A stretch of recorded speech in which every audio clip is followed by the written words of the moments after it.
Does your ordinary radio feel a little limited? If you're looking for a new way to listen, it's time for a fresh start. Introducing the Live the Dream Media app, your premier destination and a new level up for digital radio. Over the last 2 years, we've found new ways to ensure your digital radio experience is the best it can possibly be. From live podcasts that spark new perspectives to a 24/7 soundtrack of live music, and even our built-in merch store, we've built a platform that is convenient, high quality, and simple to navigate. But we're only just getting started. Catch all of our shows weekly and join the Live the Dream Media family today and help us change the airwaves forever. Download it for free on the App Store or Play Store today. Live the dream. The dream starts now.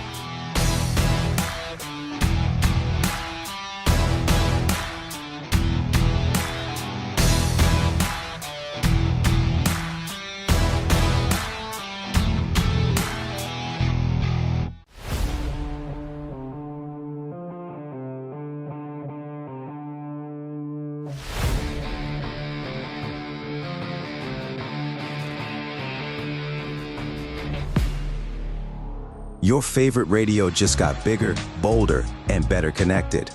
Live the Dream Media is revolutionizing how you stay tuned in. With our explosive growth in online radio and our brand new mobile app, your entertainment goes wherever you do. Stream your favorite shows, discover new hits, and connect with audiences across the digital landscape, all at your fingertips. Advertisers don't miss out. Join our expanding digital network and reach engaged listeners across platforms. Download the Live the Dream Media app today and experience radio reimagined. Thank you for tuning in to the Live the Dream Media Network. We've got an incredible slate of live podcasts waiting for you every week right here on our app. Get your morning started right with Wake Up, hosted by Christopher DeSimone, airing Monday through Friday from 6 to 9 a.m. The momentum continues every Monday morning at 9 with the Marana and Oro Valley Experience, hosted by David Samarano and Clint Peak, followed by Truth and Tell with Blair Lametti and Summer Smeaton at 10:30 a.m. On Tuesdays and Thursdays, join us at 9 a.m. for Southwest Flavor, and don't miss Sobriety, Spirituality, and Sales every Tuesday from 10 to 11 a.m. Every Wednesday at 9 a.m., Bruce Ash brings you the inside track, and we wrap up the week every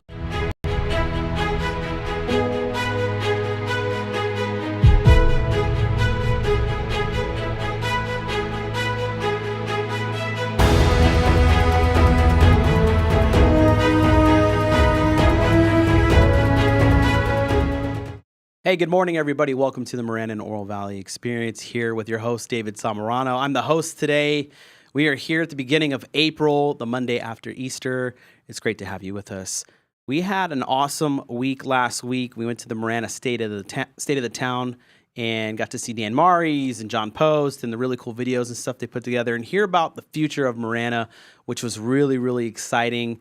Clint and I will do a recap on that pretty soon here.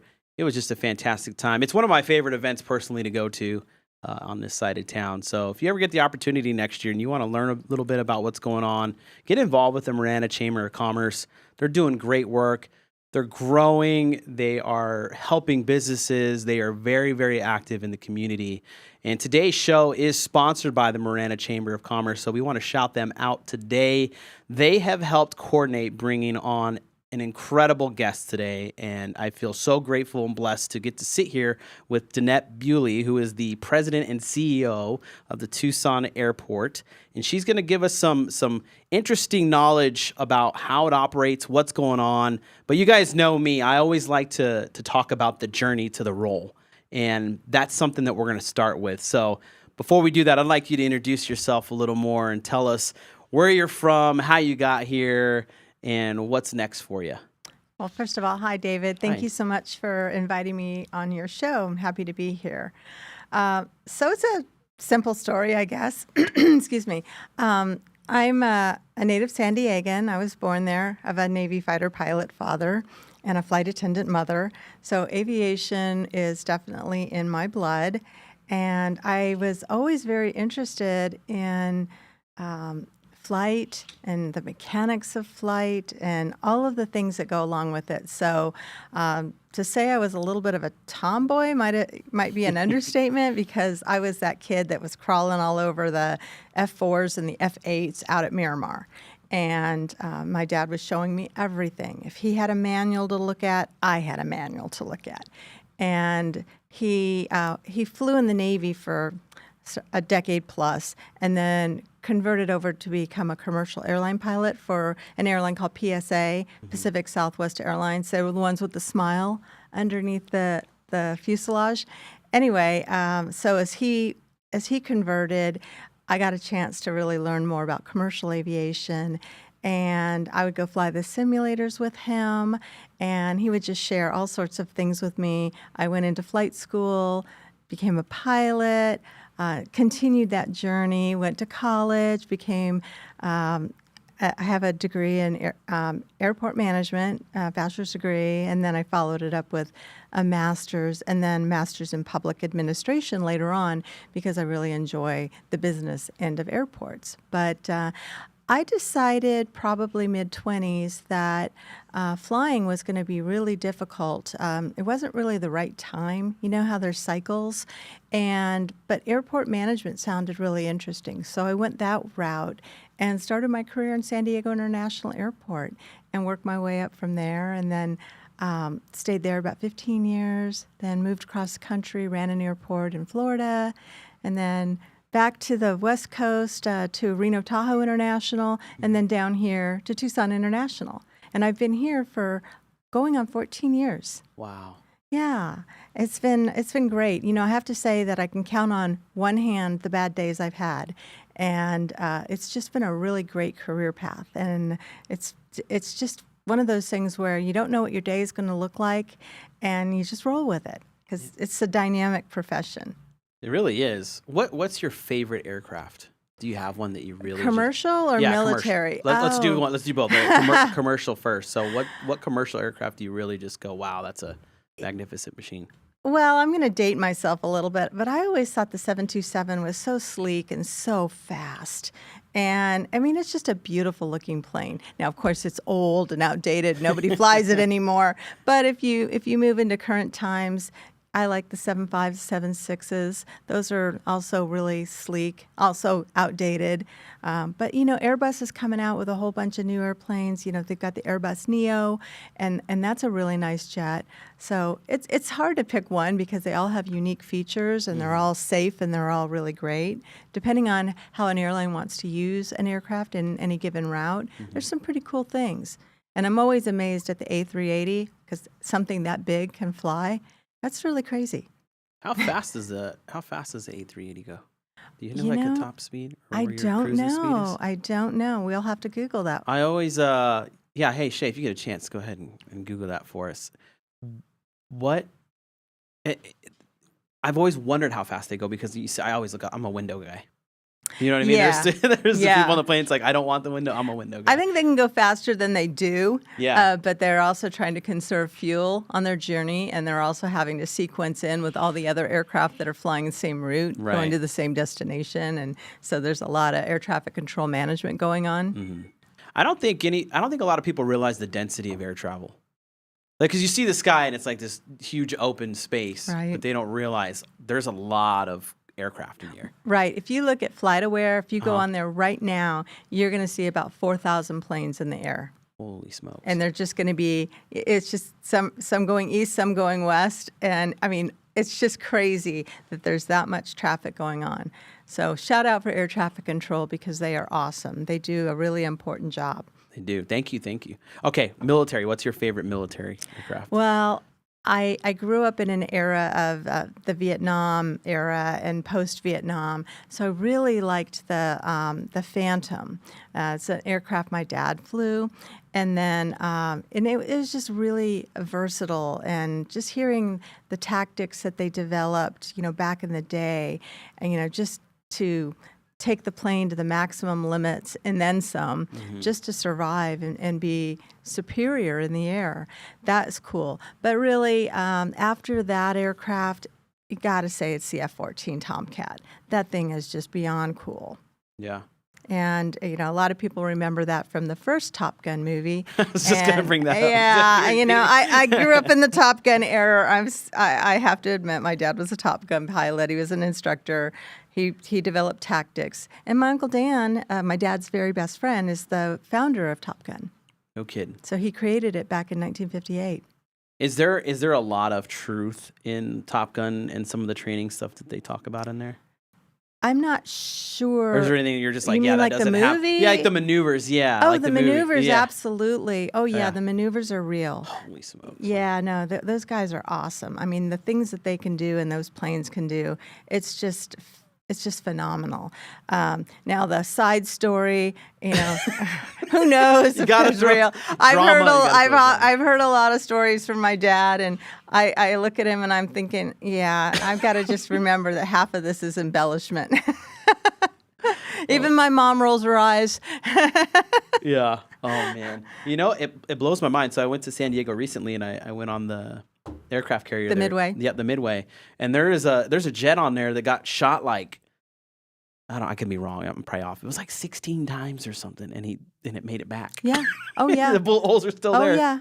Oh yeah. I believe you. My dad came back, you know, limping along from getting shot at Vietnam, and you know, that's just how it was. You were always getting shot at when you're in combat. Yeah. It's scary, and yeah, he's told some really harrowing stories, and sometimes I'm really careful about what I ask him because I don't want to trigger any kind of a PTSD thing where you know, you're all of a sudden you know, having a flashback of something that was really horrible in your life. Yeah. But I'm so fascinated of what did you do when this happened? How did you respond and react? And clearly he's still alive. He's 91, and but in the moment, you know, just the quick decision making that you have to make. He used to always say, I have to get skinny, and meaning that if they were shooting a missile at you, he would turn the aircraft so it was skinny, so the missile had less surface to aim at. And I was like, how do you get skinny in the air? It's really,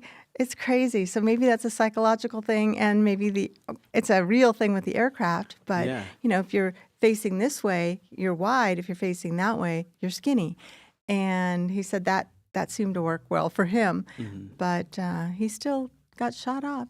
Wow. Yeah. It's really cool to hear somebody talk about the practical pieces of the aircraft and what they do and everything, and then you're leading an airport, right? Yeah. It's really cool to hear that connection. And so my next question is, run us through like a regular day for Danette. What are you doing there? I mean, I want people to kind of understand like what you're involved with and how you make things happen. Okay. Well, when you say running an airport, let me just kind of lay out the foundation. So I work for an organization called the Tucson Airport Authority.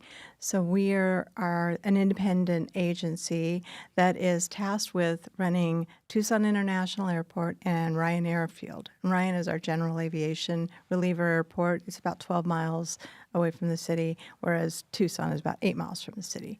And my role there is I'm a gigantic landlord that happens to have an airfield.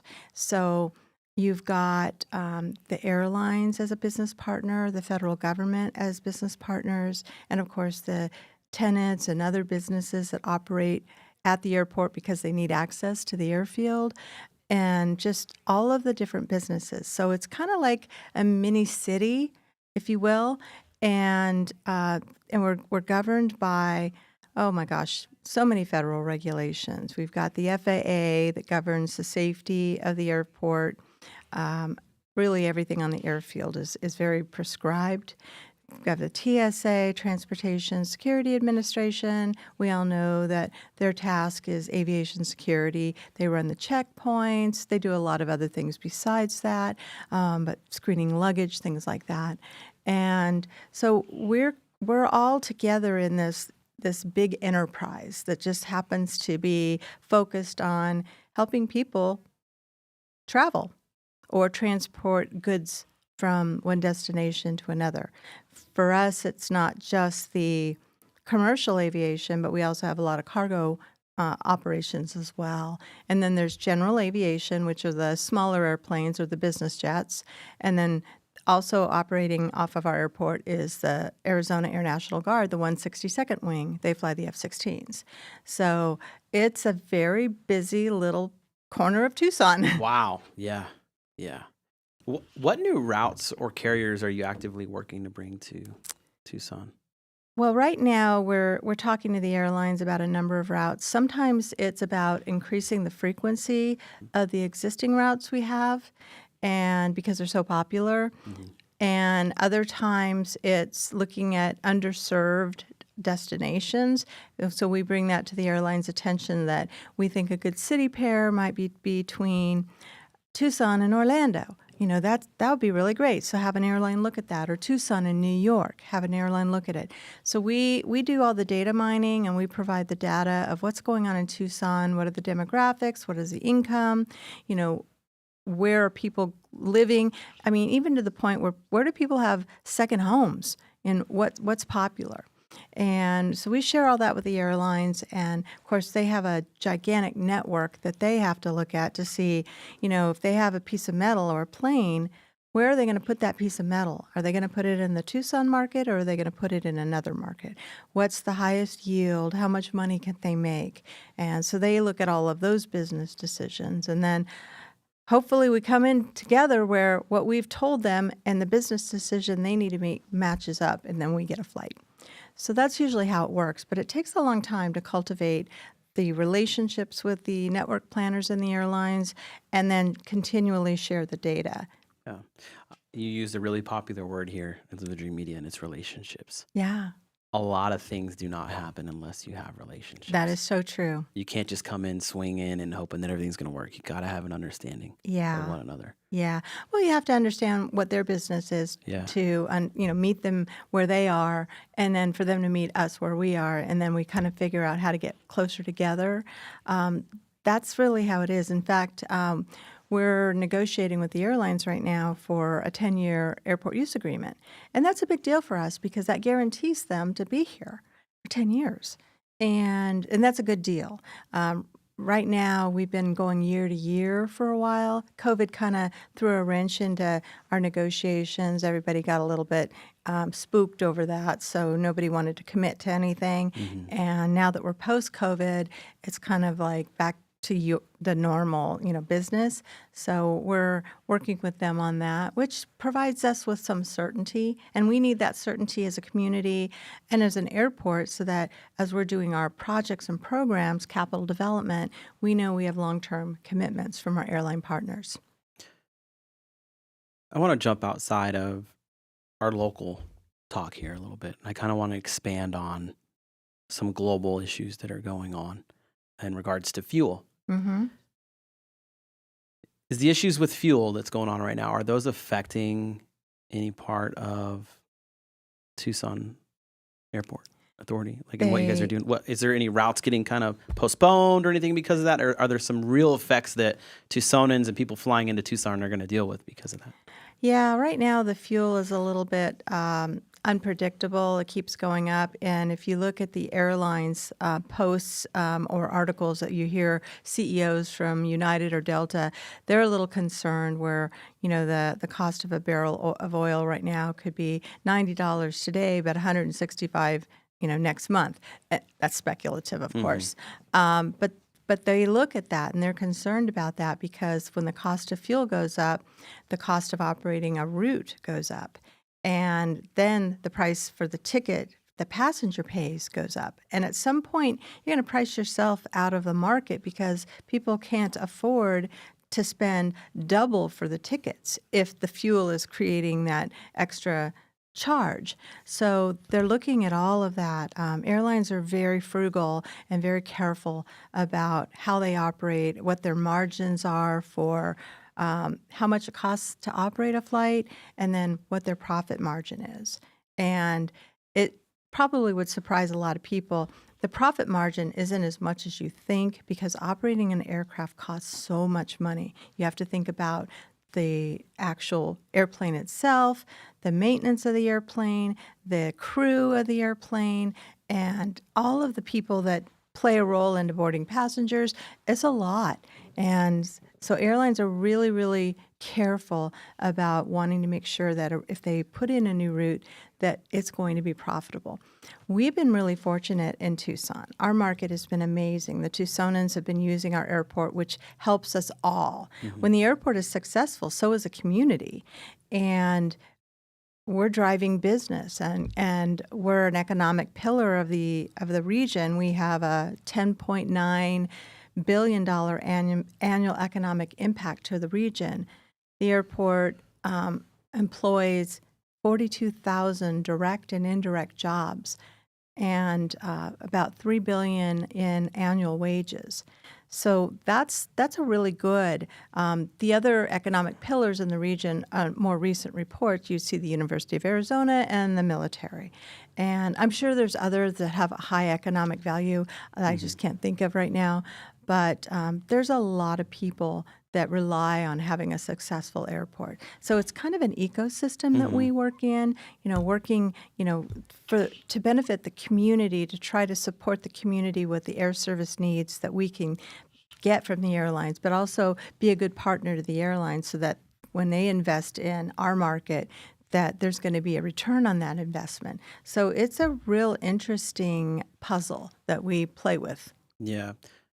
There's one thing I want to highlight too in my notes here. It says cargo operations are often invisible to the everyday traveler. How significant is freight to the overall mission and the regional economy? Oh, freight is really important. Do you shop at Amazon? Yeah. Right. Most people, when they're getting their luggage and they're going and everything, they're not, you see the UPS and FedEx planes, but there's more to the story, and you talk about all the folks involved and how much money. Yeah, freight. Yeah, freight is big. FedEx operates at Tucson International Airport, and they're in and out daily. There's other smaller freight companies that are in, and there's different things that individual businesses are doing with freighters that might be charter freighters. And so there's a lot going in and out. During COVID, I was so shocked to see how much cargo was coming into the Tucson market. It just goes to show you how much we all enjoy online shopping. Those didn't slow down. Those picked up, right? No, they haven't. And I think people enjoy that convenience, and they continue doing that. So freight is still pretty strong. Yeah. Well, it's obvious. You look at the malls. You can just there's stuff you see there, and you can go on Amazon like, oh, there's the exact same thing, and that's right. Price comparison, it's something else. That's right. But hey, we're gonna go to a quick commercial break. When we come back, I'd like to talk about looking ahead for the Tucson Airport, and we'll talk about a couple other notes here that I have. So stay tuned. We'll be right back. We're gonna jump to our sponsors. Thanks again for the Marana Chamber of Commerce for putting this show together. We'll see you shortly. In Marana, community isn't just where we live, it's who we are. And at the heart of it all is the Marana Chamber of Commerce. We are building a thriving community through connected business leadership. We start the month bright and early with Marana Mornings, sparking real conversations and connections. We celebrate growing networks at our 4th Tuesday mixers, hosted in exciting spaces. We unite visionaries and leaders at Impact Marana, driving meaningful progress together. We look ahead with Marana Insights, hearing directly from regional voices about what's next for our town. And we serve through the passion of our board of directors and ambassadors, creating a culture of belonging through service and leadership. Because of our members, we're not just doing more, we're becoming more.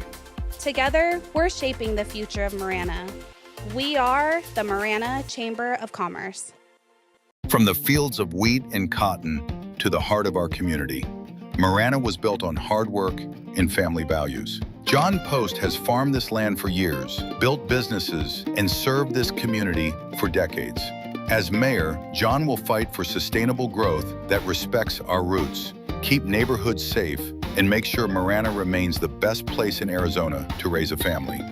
John Post, farmer, father, and neighbor. But we don't know if we do. Yeah. Well, it sounds like it. So, and hey, we're back. Thanks for coming back after the sponsorship break. We appreciate it. So, Danette, I want to talk about a couple things, one of them being looking ahead. But before that, you were just kind of hinting on something. So the airport sits in a critical corridor for defense and aerospace. Yeah. How does Davis-Monthan and the broader military presence interact with your civilian operations? Well, the FAA controls the airspace, so we don't have any real interaction from an airspace standpoint. If something happens at Davis-Monthan and let's say they have an issue with their runway, it's fouled for some reason, they can come land at Tucson. Same thing with the military at Tucson. If there's a problem at Tucson, I'm sure they're able to go to Davis-Monthan. Now, the commercial can't do that. but we have a good relationship. As far as the 162nd Wing, outstanding. They sit on a corner of the airport. They're on military land, but they have a through-the-fence operation, which means they can use our airfield. And they do, at least 3 times a day with 76 F-16s. It's an air show every day. And, what's real fascinating about the 162nd Wing is that when they go up and train, sometimes their training partners come to Tucson International Airport. So it's not uncommon for us to see an F-35 or a few F-35s come to the airport, or you'll even see some Ospreys. You'll see some interesting aircraft that you don't always see in our market. So it's always fun. You always know that the F-16s are going out to train and having a good time somewhere in the sky. But yeah, we have a good partnership with the military. It's incredible. Where do you want Tucson International to be in 10 years? What's the vision you have? 10 years? Well, right now we're finishing up a really critical infrastructure project, and it's an airfield safety and modernization program. It's been almost 10 years to get us to where we are today. We're actually in construction for a parallel runway as we speak, and we're laying down concrete. And it should be done in about a year, the runway. And then we have to connect all the dots on the airfield. So about 3 years total from today, we should be done with this project. So that modernizes the airfield and puts us in a great position for the future. And we can handle the largest airplanes in the world now, and it just means that we can still handle them and have redundancy and additional capacity and meet all the safety standards. So that's a really important project for the future. Another important project is looking at the infrastructure of our terminal building. Right now, it's really good when you're driving up and you've got plenty of room on the ticketing level and the security's been updated and upgraded, and it's wonderful space. And you go after security, behind security, it gets a little constrained because that's a 1960s era building. So it's something that we're planning for is a future terminal modernization program. But before we get to that step, we have an interim step right now, which I can consider an enabling project. We have to upgrade our baggage handling system, our outbound. This is where TSA does the explosive detection screening. So we have to figure out what that footprint looks like to meet the new standards. And that then will determine what we can do with the concourse afterwards. So we've got these steps, these forward steps being taken. So 10 years we'll have the runway done, we'll have a new outbound checked baggage inspection system screening, and then we'll have plans for the concourse modernization. Okay. Wow. That's a lot of good stuff. A lot of plans. A lot of plans. Haven't figured out how we pay for those plans yet, Yeah, but we'll get there. that's something that we're working through. Yeah. One of my favorite things about the Tucson International Airport is how fast getting through security and checked in and everything is. Yeah, it's great. It's It's so easy easy. to fly. It's so easy to fly there. Yeah. And frankly, I know people like to say they go to Phoenix because they can get a nonstop somewhere. But isn't the drive from Tucson to Phoenix like one stop? Wouldn't you rather fly that one stop? Yeah. So we're telling people, come on, give us a try. Well, the billboards are awesome. Oh, thank you. The ones that say you'd already be in Phoenix by now. Or you'd be in the air by now. Or you'd be in the air by now or Yeah, something like that. yeah. That's our marketing team. They're very clever. That's good stuff. Yeah. No, I've experienced several different airports, and going to Tucson is just a breeze. And I've got that habit of I have that mentality. Well, I'm gonna get there 2 hours before. Well, when I go to do that at Tucson, I'm like, all right, where am I eating? Yeah. And that's another great thing is there's stuff to eat. Yeah. There's some local connections there. Most of it is local. which is really cool. It is really cool. We have El Charro, we have Beyond Bread. We have some national brands like Dunkin' Donuts, but we have Maverick. So there's the local flavor. Empire Pizza is there. What's the one thing you wish more Tucson residents understood about their airport? Well, that the airlines look at the data. And if you fly a flight out of Phoenix, they're not looking at, wow, we should add that flight in Tucson. So the more people that use the airport, use Tucson, the more flights we'll get, the more additional frequency we'll get. Because then we can demonstrate to the airlines that we definitely have the demand right here in Tucson. But when we have people that go up to Phoenix or Mesa Gateway, that's called leakage. And depending on where you live in Tucson, we have some high leakage, like Marana. It's a high level of leakage because people decide, oh, I'll take that hour drive or hour and 10-minute drive up to Phoenix versus the 35-minute drive down to Tucson International Airport. So people don't think about that when they're making their travel arrangements. But the one thing I will ask them to do is take a look at the website. Take a look at flytucson.com and look at your airline's websites as well, just to do some price comparison, because you might be surprised that the pricing isn't as off as you might think it is. And when you consider how much it costs to drive to Phoenix, how much it costs to park there on a daily basis, add that into the whole ticketing price, and you'll find out it might actually be cheaper to fly out of Tucson. Interesting. I'm gonna have to do that. Yeah, please do. Oh, so what's the premier route out of Tucson, or multiple ones? Like, what's the most used routes out of Tucson? Well, there's a number of them. I mean, there's a lot of frequency to Las Vegas, to Denver. Chicago has a couple of flights per day. Atlanta. We'd love to expand both of those routes. We're still working on a flight to New York. That's in the works. Again, right now it's a little bit up in the air, literally, because of all the things going on with fuel prices and the geopolitics of the world. Airlines are impacted by all of that. So they're getting a little bit careful about what they decide to do and when they decide to do it. Okay.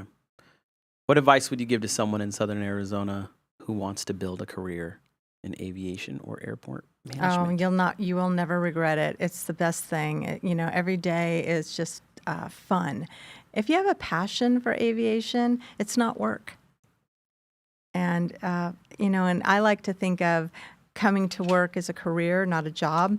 I really enjoy what I do, and the people that I work with also share that same level of enjoyment. I mean, it's fun. People love aviation. It's fascinating. It's amazing. I mean, again, as we talked about, watching these pieces of metal fly, just get into the air, just the power of engines and how amazing the people that design those planes really are. They don't get enough credit. Those are the people that work at Boeing or Rolls-Royce or Airbus. Those people are geniuses to be able to do what they do. And we get into a little metal tube and go fly in the air really fast, too. Yeah, really fast. A lot of trust. Yeah. I have friends and family that still either have not flown before because they're scared and whatnot. But I'm like, the data that says that getting in your car is so much, and driving is so much more dangerous than flying. For the last, 2 to 3 years, maybe even longer, with the construction on I-10, that was always a little iffy. It seemed like there was a crash almost daily. I was always a little nervous on that drive, but I'm never nervous getting on a plane. Yeah, no. I personally just love takeoff. I think that's one of the best experiences. Just feeling, the speed, just taking off. The whole experience of it. Not a big fan of the landing thing. But, why is that? I had a pretty weird experience on a land in, I think it was in Denver. And, man, we just hit hard. Oh, did you get some wind shear? Yeah, it just dropped us. Like, everybody, I mean, there was somebody even to the point where, like, their back was hurting, And it had never happened before. I just prefer, like, I just like taking off more. Yeah. I'm not against. I've had way more good landings than bad, but that one was just like, holy smokes. Well, I hate to break it to you. A successful flight is a takeoff and a landing. It's what I'm saying. I'm like, hey, we're good. We made it. But I always just think about the driving data. I used to be in law enforcement before, and just going to collisions. It was an everyday thing. Yeah. Vehicle collisions are every day. Yeah. Some multiple an hour, depending how it's going and how much traffic is out there. And then you hear about airplane collisions, and it's very rare. Yeah, well, they happen, Yeah. and but it's like anything, with even in law enforcement, there's a chain of safety. Mm-hmm. There's got to be a lot of breakdowns to get to that point where you have an incident or an accident, Yeah. and then you have to investigate, what broke down in that whole safety chain, and even that's fascinating. Yeah. So we're hitting the summer travel. Yeah. People are going to go out of town or go visit cool places. Yeah. What are you saying to those travelers thinking about flying?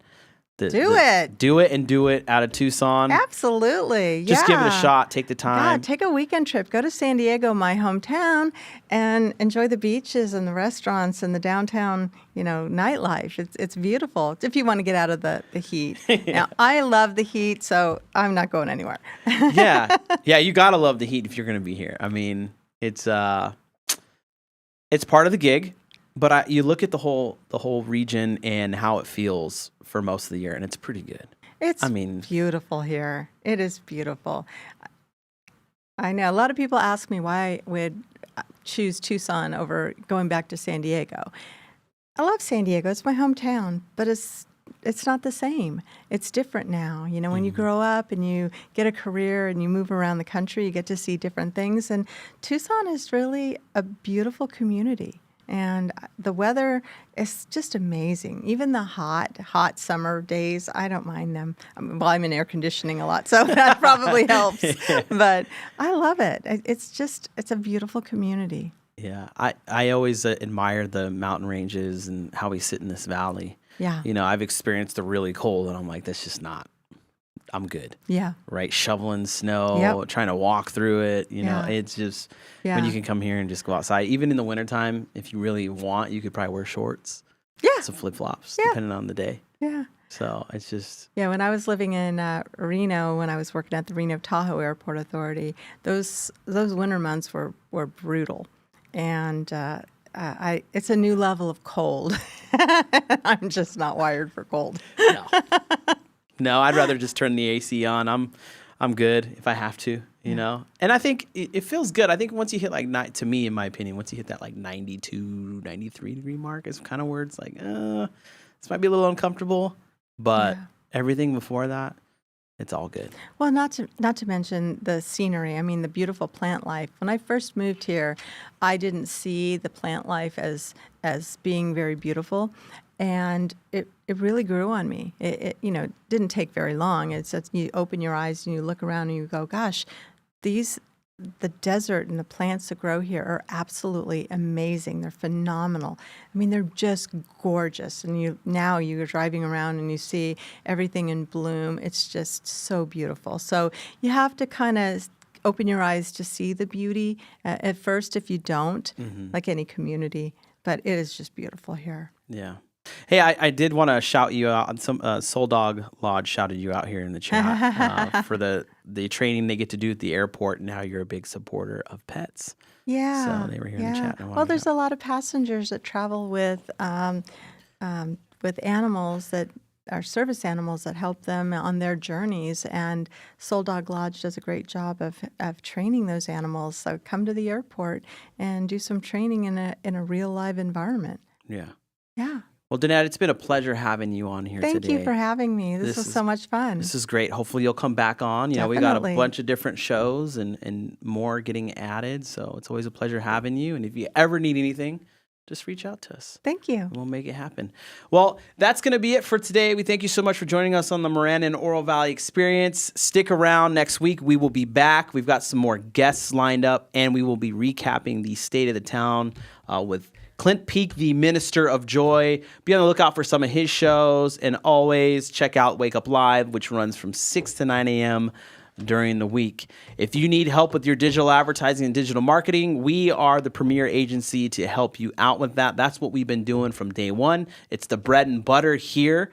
Everything else that we've built has come from that. So if you need help with it, we're the